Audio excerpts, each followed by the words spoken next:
Bonjour à tous, donc cette semaine nous allons parler de pourquoi nous nous protégeons des personnes parasites et voire des personnes toxiques. Nous allons développer cette vidéo en deux parties. C'est pour ça que je vous propose de rester vraiment jusqu'à la fin pour comprendre là où je veux en venir et ce sur quoi je veux vous faire absolument réfléchir. Très souvent, nous sommes amenés dans notre vie à être face à des personnes qui nous semblent toxiques, parasites, qui nous pompent littéralement notre énergie.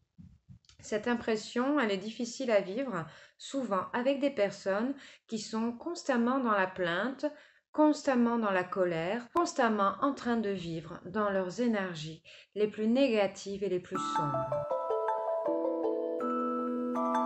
Dans cette première partie de la vidéo, nous allons développer un constat. Le constat, tout simplement que l'humain a tendance à vouloir protéger les autres, à vouloir les aider. Les humains sont en général altruistes et ce qu'ils veulent, c'est que l'autre en face d'eux ne souffre plus. Et souvent, c'est difficile de ressentir la colère de l'autre, les sentiments de l'autre. C'est pas toujours facile à vivre parce que, en règle générale, ça appuie simplement sur des blessures émotionnelles qui résident en nous. Alors souvent, on peut remarquer qu'on va avoir deux réactions face à des personnes comme ça, qui sont justement dans cette négativité.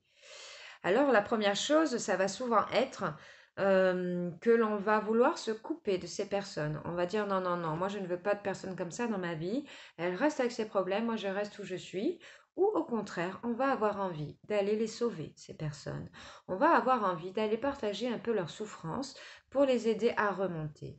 Parce que on n'aime pas que l'autre soit mal ou simplement on est de cette nature-là, on aime être dans l'entraide, on est altruiste de nature et très empathique, voire dans la compassion. Pour la personne qui se coupe, c'est un moyen de se protéger, de ne pas ressentir ses propres sensations, justement parce que les souffrances de l'autre peuvent réveiller nos souffrances. D'ailleurs, si on en a qu'on n'a pas résolu, s'il y en a qu'on ne souhaite pas regarder, qu'on renie et qu'on met en déni à l'extérieur de nous, voire au fond de nous profondément, eh bien, la souffrance de l'autre va réveiller notre propre souffrance. Effectivement, on va prendre la souffrance de l'autre et en même temps, cela va activer des douleurs profondes en nous. Et c'est pour ça que l'on se coupe, parce que ça fait souffrir et que c'est difficile à ressentir. Pour la personne qui est prête à tout pour remettre sur pied la personne en face, quitte à s'abandonner et à s'enfoncer dans le sol, eh bien là, quelque part, ça va être un petit peu une façon inconsciente de s'autoriser à pouvoir ressentir ses propres souffrances. Je m'explique. Tout simplement, ça va être un moyen de procuration, d'avoir le droit, de se donner le droit de souffrir.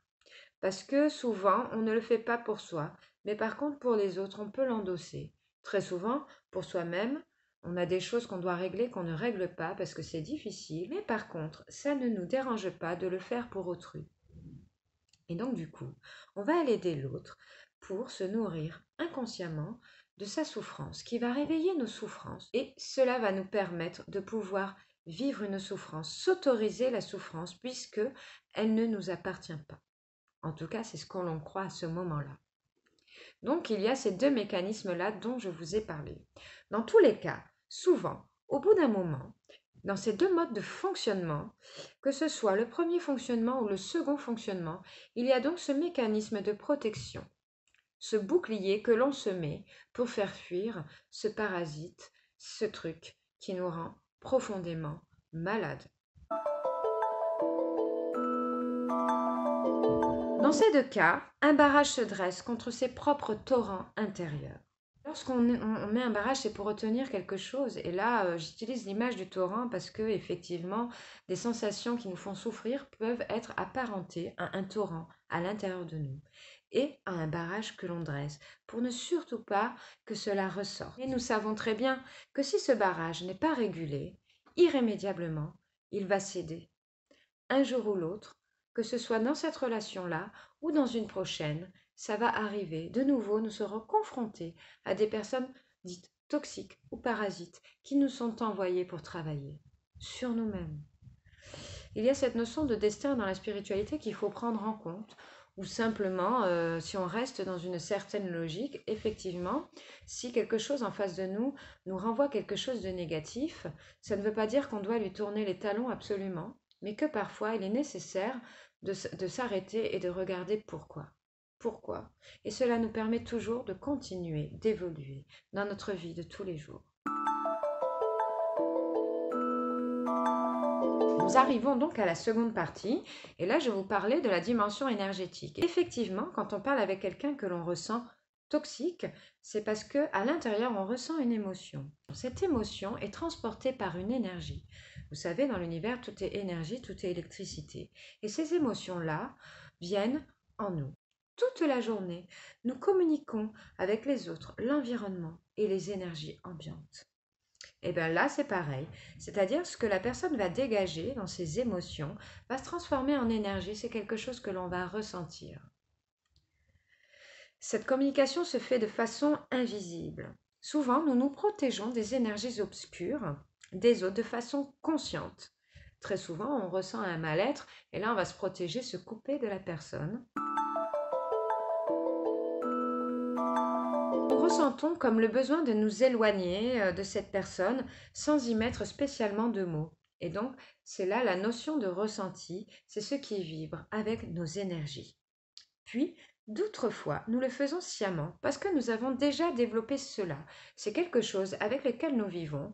On n'y met pas forcément des mots, on ne l'intellectualise pas forcément, mais dans tous les cas, c'est quelque chose que l'on a forcément compris de façon énergétique et intérieurement. C'est là que nous avons tendance à nous protéger en nous mettant dans une bulle de protection, une jolie bulle que l'on pense, voire que l'on demande parfois pour être protégé justement de cela. Pourquoi? Parce que on ne veut recevoir que de l'amour. Recevoir que de l'amour, c'est quelque part un petit peu une bêtise, parce que cela nous empêche d'évoluer. Cela relève de la peur finalement. Si on accepte le tout, nous ne sommes pas dans la peur, nous sommes dans la vérité, donc nous sommes dans l'amour. Voilà pour moi cette différence qui est très très importante. Cela ne veut pas dire tout accepter avec courage, attention, hein. Cela veut dire que pour dissoudre les peurs, les renier n'est pas la solution. Se cacher ailleurs ou dans une bulle, ce n'est pas une solution non plus. Je l'ai expérimenté longtemps et je peux vous dire que depuis que j'accepte toutes ces énergies, j'accepte qu'elles me traversent, tout se passe beaucoup mieux pour moi. Savoir dire stop à une personne toxique peut être nécessaire lorsque notre énergie vitale est en jeu. Effectivement, on peut dire à un moment donné, à un stade, il ne faut pas partir dans l'autre sens, à se dire je veux comprendre, hein. Effectivement, si on sent que là, c'est pas possible, des fois, il faut mettre de côté, mais il ne faut pas abandonner. Il va falloir repartir après, une fois qu'on a de l'énergie, pour essayer de comprendre ce qui s'est produit. La meilleure solution, à mes yeux, reste de laisser traverser donc ces énergies, les accepter. Elles nous traversent et elles repartent. Ce qu'on a tendance à faire, c'est qu'elles nous traversent et on les garde. Pourquoi? Parce qu'on les confond avec nos propres énergies de souffrance intérieure. Et on garde, on garde, on garde. Et c'est comme ça qu'on explose à la fin et qu'on ne supporte plus, qu'on veut se couper des personnes et que l'on ne souhaite plus que des relations harmonieuses et dans l'amour et le partage où les conflits n'ont plus leur place. Mais le conflit permet aussi d'avancer dans la vie et c'est très important de passer par là. Les énergies que vous ressentez, celles qui nous traversent, ne vous appartiennent pas, mais elles appuient sur quelque chose. Et une fois qu'on a compris cela, les choses vont beaucoup mieux. Ceux qui n'acceptent que l'amour, pour des raisons spirituelles, se privent de mettre en lumière des blessures profondes. Ceux qui refusent de ressentir ces énergies en eux se privent. Ceux qui refusent de le faire, mais qui ne sont pas forcément dans une dimension spirituelle, s'empêchent aussi d'évoluer. Ça les empêche de grandir. Il faut comprendre que la relation toxique n'existe qu'au travers de nos souffrances profondes, non mises en lumière, de nos peurs, du déni et du refoulement. S'il n'y a plus de déni, s'il n'y a plus de refoulement, même de ce qu'il y a à l'extérieur, et bien du coup, ce n'est plus un problème. On n'a plus peur puisque c'est quelque chose que l'on connaît. La peur n'existe que souvent par une peur de l'inconnu. Et depuis toujours, le mécanisme que l'humain met en place, souvent, à cause de notre éducation en partie, mais pour d'autres raisons aussi, parce qu'on aime bien la facilité, mais c'est de ne pas vouloir ressentir ce que l'on ressent en négatif à l'intérieur de nous. À partir du moment où on accepte le négatif autour et à l'intérieur, eh bien, on n'a plus ce besoin de protection. Et du coup, ben, vous verrez que vous ne serez plus face à des personnes toxiques ou parasites, mais vous serez face à des personnes en souffrance. Et là, vous aurez compris qu'elles ont des souffrances et peut-être même que vous pourrez les aider de façon plus facile, sans prendre leur souffrance sur votre dos comme un fardeau, sans prendre leur souffrance comme une envie de déguerpir en courant, mais justement en leur disant non, mais là, c'est ta souffrance qui parle. Si tu ne veux pas te regarder, si tu ne comprends pas mes conseils, alors je ne peux rien faire pour toi. Je ne peux que te conseiller, mais je ne peux pas les porter pour toi. Et vous verrez que là, la personne en face va s'ouvrir à quelque chose de différent. Vous n'allez plus nourrir leur peur. Quelque chose va changer, vraiment. Essayez ça sur des personnes que vous connaissez, qui vous épuisent un peu au niveau énergétique parce qu'elles sont très négatives. Vous allez voir un changement profond. Voilà ce que je voulais vous partager cette semaine.